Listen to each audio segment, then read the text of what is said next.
Fala galera, beleza? Aqui tá falando a Fernanda, tá começando agora mais um vídeo aqui no canal. E hoje galera, eu vou dar algumas dicas pra vocês. Ontem eu fiz uma dica pra vocês de como você cria cachorro e dá nome também. Pode ser, ó, eu jogo Minecraft não pago.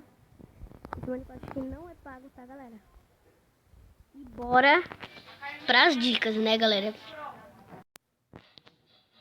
Então, galera, primeiramente, você tem que, pra você fazer uma fogueira, galera.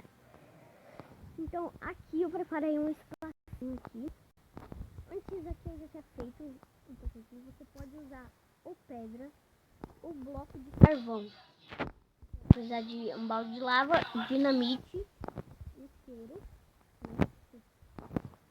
E eu vou fazer aqui pra vocês, galera. Faz aqui pra vocês, galera. Galera, você pode fazer assim também, ó. Ó, agora você põe. E aí, decoração pra você. Então, pra fazer a decoração, você pode fazer assim também.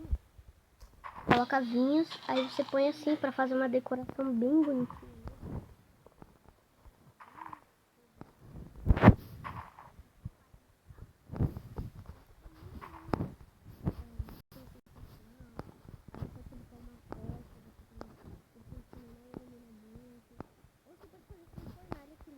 Vídeo que eu fiz pra vocês, né? Eu fico mudando de cenário toda hora. E pronto, galera. Agora é só você ficar aqui, de boa aqui, porque vai iluminar bastante. Fica bem bonitinho. Depois é só você colocar pedra e dormir. Valeu, falou, até o próximo vídeo, galera.